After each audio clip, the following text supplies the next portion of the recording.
Sir Sumalatha ಅವರು BJP ಸೇರ್ಪಡೆ ಆಗ್ತೀರಿ ಅಂತ ಹೇಳಿ ನಿಶ್ಚಯ ಮಾಡಿದ್ದಾರೆ ಸರ್. ಅದೇ ಚುನಾವಣಾ ಕಣದಿಂದ ಹಿಂದೆ ಸರಿ ಸ್ಪರ್ಧೆ ಮಾಡಲ್ಲ ಅಂತ ಹೇಳಿ ಏನ್ ಪ್ರತಿಕ್ರಿಯೆ ಸರ್? ಈಗ ಸುಮಲತಾ ಅವರ ನಿರ್ಧಾರ ಏನಿದೆ,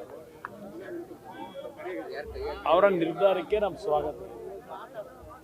ಬಿಜೆಪಿಯ ಪಕ್ಷದ ಜೊತೆ ಅವರು ಮೊದಲಿಂದಲೂ ಅವರ ಒಂದು ಅನ್ಯೋನ್ಯತೆ ಬಾಂಧವ್ಯಗಳನ್ನು ಇಟ್ಕೊಂಡಿದ್ರು. ನರೇಂದ್ರ ಮೋದಿಯವರು ಪ್ರಧಾನಮಂತ್ರಿ ಆಗಬೇಕು ಅಂತಕ್ಕಂಥದ್ದು ದೇಶದ ಜನತೆಯಲ್ಲಿ ಇಡೀ ಯಾವುದೇ ಭಾಗಕ್ಕೆ ಹೋದರೂ ಆ ಒಂದು ವಾತಾವರಣ ಏನಿದೆ, ಆ ನಿಟ್ಟಿನಲ್ಲಿ ಅವರು ಬಿಜೆಪಿಗೆ ಅಧಿಕೃತವಾಗಿ ಸೇರ್ತಕ್ಕಂಥ ದಿನವನ್ನು ಪ್ರಕಟ ಮಾಡ್ತೀವಿ ಅಂತ ಹೇಳಿದ್ದಾರೆ. ಅದಕ್ಕೆ ನಾನು ಸ್ವಾಗತ. ಸರ್, ಆದ್ರೆ ತಾವು ಮೊನ್ನೆ ಭೇಟಿ ಮಾಡಿದಂತ ಸಂದರ್ಭದಲ್ಲಿ ಮಾತುಕತೆ ಮಾಡಿದ್ರು, ಅಂದ್ರೆ ಸಹಕಾರ ನಾನು ಸಹಕಾರ ಕೇಳಿದ್ದೇನೆ. ಸಹಕಾರವನ್ನ ಅವರು ಬಿಜೆಪಿ ಪಕ್ಷಕ್ಕೆ ಸೇರ್ತಕ್ಕಂಥ ಒಂದು ತೀರ್ಮಾನ ಮಾಡಿದ ಮೇಲೆ ಅವ್ರು ಬಿಜೆಪಿಗೆ ಬೆಂಬಲ ಕೊಡ್ತಕ್ಕಂಥದ್ದು ನನಗೂ ಬೆಂಬಲ ಕೊಡ್ತಕ್ಕಂಥದ್ದು ಅಲ್ವೇ? ಅದರಿಂದ ಇದ್ರಲ್ಲಿ ಯಾವ ಮತ್ತೆ ಇನ್ನೂ ನಿಮ್ಗೆ ಸಂಶಯ ಇವೆ? ಪ್ರಚಾರ ಕರೆದಿಲ್ಲ ಅನ್ನುವಂಥದ್ದು ಸರ್. ಇಲ್ಲ, ಅವ್ರು ಇವತ್ತು ತೀರ್ಮಾನ ಮಾಡಿದ್ದಾರೆ. ಇವತ್ತು ತೀರ್ಮಾನ ಮಾಡಿರ್ತಕ್ಕಂಥ ಹಿನ್ನೆಲೆಯಲ್ಲಿ ಅದಕ್ಕೂ ಸಹ ಪ್ರಚಾರಕ್ಕೂ ಸಹ ಕರೀತಕ್ಕಂಥದ್ದು ನಾವು ಈಗಾಗಲೇ ನಾಳೆಯ ದಿನದ ಒಂದು ನಾಮಪತ್ರ ಸಲ್ಲಿಕೆಗೆ ನಮ್ಮ ಮಾಜಿ ಮುಖ್ಯಮಂತ್ರಿಗಳು ನಮ್ಮ ಜೊತೆ ಒಟ್ಟಾಗಿ ನಾವು 2000 ಕೆಲಸ ಮಾಡಿದ್ದೇವೆ. 2006ನೇ ಇಸ್ವಿನಲ್ಲಿ ಹಿರಿಯರಾಗಿರ್ತಕ್ಕಂಥ ಯಡಿಯೂರಪ್ಪನವರು ಸಹ ನಾಳೆ ದಿನ ನಾಮಪತ್ರ ಸಲ್ಲಿಕೆ ಕಾರ್ಯಕ್ರಮದಲ್ಲಿ ಭಾಗವಹಿಸ್ತಾ ಇದ್ದಾರೆ. ಯದುವೀರವರು ಜೊತೆಗೆ ಗೋವಾದ ಮುಖ್ಯಮಂತ್ರಿಗಳು ಪ್ರಮೋದ್ ಸಾವಂತ್ ಅವರು ಸಹ ನಾಳೆ ದಿನದ ನಾಮಪತ್ರ ಕಾರ್ಯಕ್ರಮದಲ್ಲಿ ಭಾಗವಹಿಸ್ತಾರೆ. ಬೆಳಗ್ಗೆ 11 ಗಂಟೆ 5 ನಿಮಿಷಕ್ಕೆ ಶಾರ್ಪ್ ಆಗಿ ಮಾಡ್ತಾ ಇದ್ದೇನೆ. ನಮ್ಮ ಎಲ್ಲ ಅಭಿಮಾನಿಗಳು ಹಿತೈಷಿಗಳಿಗೆ, ಎರಡೂ ಪಕ್ಷಗಳ ಕಾರ್ಯಕರ್ತರು, ನಾಯಕರುಗಳಿಗೆ ಬೆಳಗ್ಗೆ 10-10:15 ಗಂಟೆ ಒಳಗೆ ಎಲ್ಲರೂ ನಾವು ಬಿಸಿಲಿರ್ತಕ್ಕಂಥ ಹಿನ್ನೆಲೆಯಲ್ಲಿ ಮೆರವಣಿಗೆಗೆ ನಾನು ಬೇಡ ಅಂತ ಹೇಳಿದ್ದೇನೆ. ಬಿಸಿಲು ದೊಡ್ಡ ಮಟ್ಟದಲ್ಲಿ ಇರ್ತಕ್ಕಂಥ ಹಿನ್ನೆಲೆಯಲ್ಲಿ ಯಾವುದೇ ರೀತಿಯ ಮೆರವಣಿಗೆ ಮಾಡಿ ಜನಕ್ಕೆ ಶ್ರಮ ಆಗದ ಬೇಡ. ಒಂದು ಸಾರ್ವಜನಿಕ ಸಭೆಯಲ್ಲಿ ಇವತ್ತು ಕಾರ್ಯಕ್ರಮದಲ್ಲಿ ಭಾಗವಹಿಸ್ತಕ್ಕಂಥದ್ದಕ್ಕೆ ತೀರ್ಮಾನ ಮಾಡಿದೆ. ಸರ್, ಸುಮಲತಾ ಅವರನ್ನ ಮುಂದಿಟ್ಕೊಂಡು ಕಾಂಗ್ರೆಸ್ ನಾಯಕರು ನಿಮ್ಮನ್ನು ಟಾರ್ಗೆಟ್ ಮಾಡ್ತಾರೆ. ಕಳೆದ ಚುನಾವಣೆ ಸ್ವಾಭಿಮಾನ ಗೆದ್ರಿ, ಈಗ ನಿಮ್ ಸ್ವಾಭಿಮಾನ ಎಲ್ಲೋಗುತ್ತೆ ಅಂದ್ರೆ ಕುಮಾರಸ್ವಾಮಿ ಹೊರಗಿನವರು, ಈಗ ಸ್ವಾಭಿಮಾನ ಏನ್ ಮಾಡ್ತೀರಿ ನೀವು ಅಂತ? ಈಗ ರಾಹುಲ್ ಗಾಂಧಿನ ವೈನಾಡಿಗೆ ಕರ್ಕೊಂಬಂದಿಗೆ ನಿಲ್ಲಿಸ್ತಾ ಇಲ್ವಾ ಕಾಂಗ್ರೆಸ್ನವರು? ಹೊರಗಿನವರು ಒಳಗಿನವರು ಪ್ರಶ್ನೆಯಲ್ಲಿದೆ. ಒಬ್ಬ ಕನ್ನಡಿಗನಾಗಿ ರಾಜ್ಯದ ಯಾವುದೇ ಭಾಗದಲ್ಲಾದರೂ ನಿಲ್ತಕ್ಕಂಥದ್ದಕ್ಕೆ ಪ್ರತಿಯೊಬ್ಬ ಕನ್ನಡಿಗರಿಗೆ ಅವಕಾಶಗಳಿದೆ. ಈ ದೇಶದ ಪ್ರಜೆಯಾಗೂ ಸಹ ಈ ದೇಶದ ಯಾವುದೇ ಮೂಲೆಯಲ್ಲಿ ಬೇಕಾದ್ರೂ ನಿಲ್ತಕ್ಕಂಥ ಅವಕಾಶ ಸಂವಿಧಾನದಲ್ಲಿ ಅಂಬೇಡ್ಕರ್ ಅವರು ಕೊಟ್ಟಿದ್ದಾರೆ. ಅದರಿಂದ ಹೊರಗಿನವರು ಒಳಗಿನವರು ಪ್ರಶ್ನೆ ಆಗಿದ್ದರೆ ಸಿದ್ದರಾಮಯ್ಯನವರು ಯಾವ ಕಾರಣಕ್ಕೋಸ್ಕರವಾಗಿ ಬಾದಾಮಿಗೆ ಹೋದ್ರು? ಅಲ್ಲಿ ಯಾಕೆ ಹೋಗಿ ಚುನಾವಣೆ ನಿಂತರು? ಹಿಂದೆ ಕೊಪ್ಪಳದಲ್ಲಿ ನಿಂತಿರಲಿಲ್ವ ಸಿದ್ದರಾಮಯ್ಯನವರು ಪಾರ್ಲಿಮೆಂಟ್ಗೆ? ಹಾಗೆ ಯಾಕೆ ಹೋಗಿದ್ರು? ಈಗ ನಾನು ಹೊರಗನೋ ಒಳಗನೋನೋ ಅನ್ನೋದನ್ನ ಪ್ರಶ್ನೆ ಮಂಡ್ಯ ಜಿಲ್ಲೆಯ ನನ್ನ ತಂದೆ ತಾಯಂದರು, ನಮ್ಮ ಯುವಕರು ತೀರ್ಮಾನ ಮಾಡ್ತಾರೆ. ಸರ್, ಈಗ ಮೊನ್ನೆ ಡಿ.ಕೆ. ಶಿವಕುಮಾರ್ ಅವರು ಇಲ್ಲಿ ಬಂದಂತ ಸಂದರ್ಭದಲ್ಲಿ ಸರ್ ಒಕ್ಕಲಿಗಾಸ್ತ್ರವನ್ನು ಪ್ರಯೋಗ ಮಾಡಿದ್ದಾರೆ ಸರ್. 8 ಜನರಿಗೆ ನಾವು ಒಕ್ಕಲಿಗರಿಗೆ ಟಿಕೆಟ್ ಕೊಟ್ಟಿದ್ದೀವಿ ಅಂತ ಕೂಡ ಹೇಳ್ತಾ ಇದ್ದಾರೆ. ಅದರಲ್ಲಿ ಎಂತೆಂಥ ಒಕ್ಕಲಿಗರಿಗೆ ಕೊಟ್ಟಿದ್ದಾರೆ? ಗೆಲ್ತಕ್ಕಂಥ ಒಕ್ಕಲಿಗರಿಗೆ ಕೊಟ್ಟಿದ್ದಾರಾ? ಇಲ್ಲ ಒಕ್ಕಲಿಗ ಸಮಾಜಕ್ಕೆ ಧ್ವನಿಯಾಗಿ ಕೆಲಸ ಮಾಡ್ತಕ್ಕಂಥವ್ರಿಗೆ ಕೊಟ್ಟಿದ್ದಾರಾ? ಯಾರು ಅಭ್ಯರ್ಥಿಗಳು ಅವರೆಲ್ಲ? ತೆಗೀರಿ ಒಂದೊಂದೇ ಪಟ್ಟಿಗಳು ಯಾವ ರೀತಿ ಇರ್ತಕ್ಕಂಥವ್ರು ಕೊಟ್ಟಿದ್ದಾರೆ.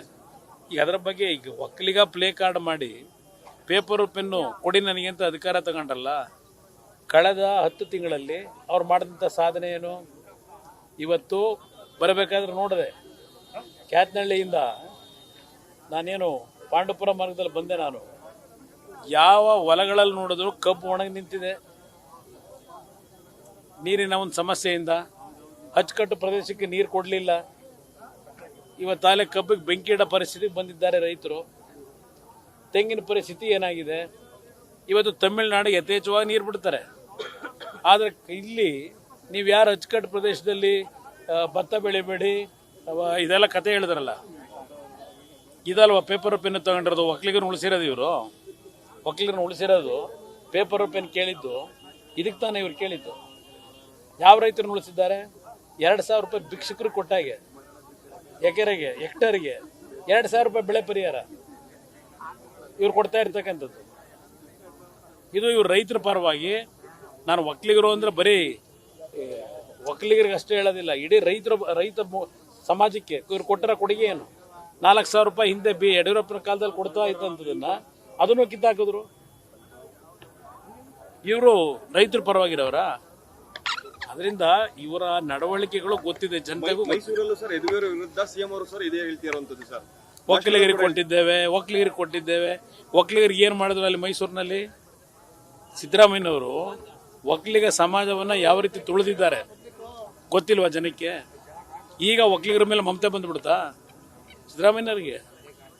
ಮೈಸೂರಿನಲ್ಲಿ ಹಲವಾರು ವರ್ಷಗಳ ನಂತರ ಇಷ್ಟು ವರ್ಷ ಯಾಕೆ ಕೊಡಲಿಲ್ಲ ಒಕ್ಕಲಿಗರಿಗೆ?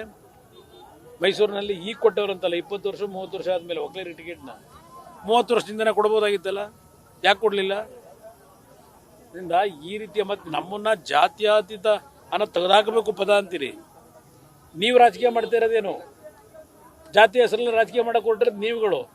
ಜನತಾದಳ ಇನ್ನ ಜಾತ್ಯತೀತ ತೆಗೆದಾಕಬೇಕು, ಹೆಸರನ್ನ ತೆಗೆಸ್ತೀವಿ ಅದನ್ನ ಹೇಳ್ತೀರಿ. ಹಾಗಿದ್ರೆ ನೀವು ಮಾಡ್ತಿರೋದು ಯಾವ ಜಾತಿ ರಾಜಕೀಯ? ಅದರಿಂದ ನೀವು ಹೇಳಿಕೆ, ನಿಮ್ಮ ನಡವಳಿಕೆಗಳು ಇವಕ್ಕೆ ಒಂದಕ್ಕೊಂದಕ್ಕೆ ತಾಳನೇ ಆಗೋದಿಲ್ಲ.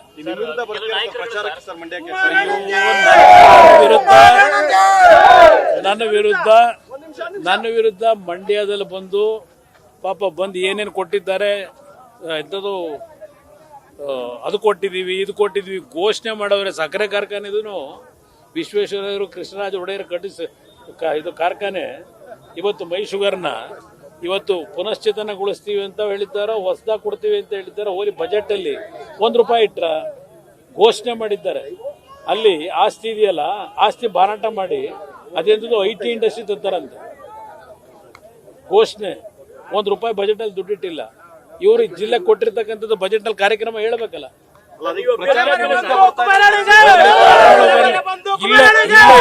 ಪ್ರಚಾರ ಮಾಡಲಿ. ನ್ಯೂಸ್ ಫಸ್ಟ್ ನಿರ್ಭೀತಿಯಿಂದ ನಿಮ್ಮ ಪರವಾಗಿ.